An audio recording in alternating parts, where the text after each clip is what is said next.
दोस्तों, आज का जमाना सोशल मीडिया का है, जहां एक पोस्ट या एक वीडियो वायरल होकर डिबेट्स और डिस्कशन शुरू कर देता है। लेकिन कभी कभी यही पोस्ट कोर्टरूम्स का भी रुख कर लेती है। आज की कहानी है ऑल्ट न्यूज के को फाउंडर मोहम्मद जुबैर की, जिनके खिलाफ फाइल्ड FIR और हो सकती अरेस्ट एक चर्चा का विषय बन गई है और जिस पर एक लेटेस्ट लीगल अपडेट लेकर हम आपके सामने आए हैं। अब हमने देखा ही था कि कैसे जुबैर ने यूपी पुलिस द्वारा फाइल्ड इस FIR को इलाहाबाद हाईकोर्ट में चैलेंज किया था, और जहां लोगों को उम्मीद थी कि शायद बेंच, जिसमें कि जस्टिस सिद्धार्थ वर्मा और नलिन कुमार श्रीवास्तव मौजूद थे, पुलिस को फटकार सकती थी फॉर फाइलिंग सच FIRs। वहीं उल्टा बेंच ने जुबैर के खिलाफ ही क्वेश्चन पलट दिया और उनसे पूछने लगी कि उन्होंने एक्स पर यति नरसिंह आनंद के खिलाफ ट्वीट क्यों किया और कोर्ट के सामने आने का क्यों नहीं सोचा। अब कई लोगों को जजेस की ये बात भी आपत्तिजनक लगी थी और इलाहाबाद हाईकोर्ट की इस हियरिंग पर एक ट्वीट तुरंत से सीनियर एडवोकेट भूषण ने पोस्ट करते हुए जजेस को ही उल्टा फटकारा था और कहा था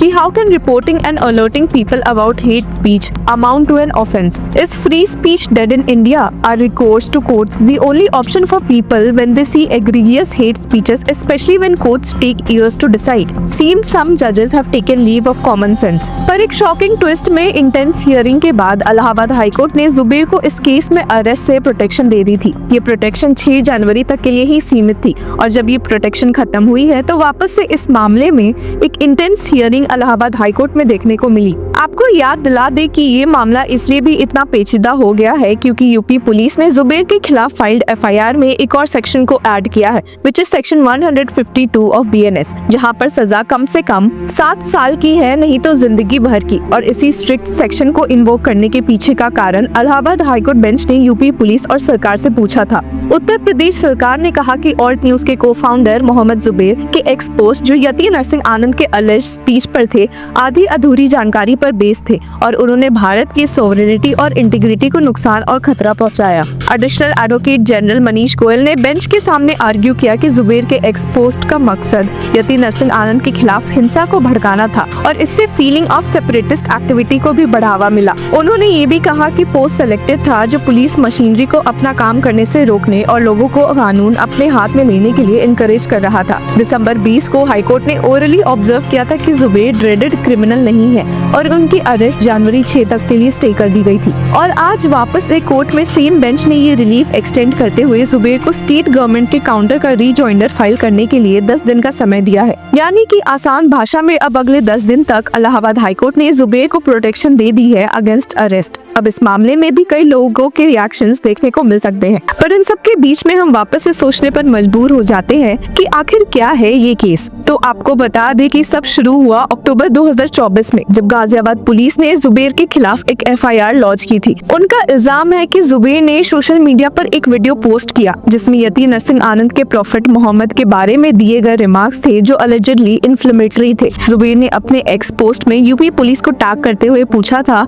इस पर क्या एक्शन लिया गया। उन्होंने यति के स्पीच को डेरोगेटरी कहा और बस अथॉरिटी से जवाब की मांग की, लेकिन बात यहाँ नहीं रुकी। डॉक्टर उदिता त्यागी, जो यति नरसिंह आनंद सरस्वती ट्रस्ट की जनरल सेक्रेटरी है, ने कंप्लेन फाइल की कि जुबैर ने पुरानी और एडिट की गई क्लिप्स पोस्ट करके रेडिकल सेंटिमेंट्स भड़काने की कोशिश की। जुबैर पर भारतीय न्याय संहिता के सेक्शंस 196, 228, 299, 356 सबसेक्शन 3 और 351 सबसेक्शन 2 के तहत चार्जेस लगाए गए। ये सब प्रमोटिंग एनमिटी और क्रिमिनल इंटिमिडेशन से रिलेटेड है। लेकिन जुबैर का कहना है कि उन्होंने बस अपना fundamental right freedom of speech exercise किया था। उन्होंने तो बस यति के अलेजेडली इन्फ्लेमेटरी स्पीच को हाईलाइट किया, जो वैसे भी न्यूज और सोशल मीडिया पर चर्चा का विषय है। इस केस का एक और इंटरेस्टिंग एंगल ये है कि यूपी गवर्नमेंट का कहना है कि जुबैर के पोस्ट हाफ बेक्ड इंफॉर्मेशन थे जो इंडिया की सोवरेनिटी और इंटीग्रिटी को डैमेज करते हैं। लेकिन जुबैर की साइड का कहना है कि उन्होंने सिर्फ फैक्ट्स हाईलाइट किए और किसी भी वायलेंट एक्शन की बात नहीं की। लास्ट हियरिंग में AG गोयल का ये भी कहना था कि एक फैक्ट चेकर के तौर पर जुबैर को पता था कि यति नरसिंह आनंद के अलग स्पीच के लिए एक्शंस लिए जा चुके हैं,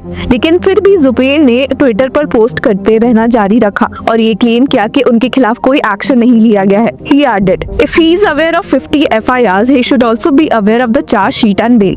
Why is this not being mentioned? This selective post aims to disrupt official machinery and encourage people to take the law into their own hands. What's the objective? पर हियरिंग में असली twist तब आया था जब AG ने कह दिया कि वे जुबैर के खिलाफ खिलाफ जरूर से लुकआउट नोटिस इशू करेंगे। आपको बता दें कि लुकआउट नोटिस एक ऑफिशियल अलर्ट होता है जो लॉ एनफोर्समेंट एजेंसीज इशू करती है जब किसी व्यक्ति का लोकेशन ट्रेस करना हो या उसका कंट्री से बाहर जाना रोकना हो। हालांकि ये सब सुनकर जस्टिस वर्मा ने ही कह दिया था कि जुबैर एक डेंजरस क्रिमिनल नहीं लगते जिसे तुरंत अरेस्ट करने की जरूरत है। Bench had stated Mohammed Zubair is not a dreaded criminal and his immediate arrest is necessary. He will cooperate with the investigation. इन्हीं सब के बीच में एक सवाल उठा है, सोशल मीडिया पर की गई एक पोस्ट को फ्रीडम ऑफ स्पीच के अंडर प्रोटेक्ट करना चाहिए या अगर वो पोस्ट किसी सेंसिटिव इशू को टच करे तो क्या वो इंसाइटमेंट के अंडर आएगी? आपका क्या सोचना है हमें कमेंट सेक्शन में जरूर बताएं। Until then, keep following Law Chakra for such engaging and impactful legal updates.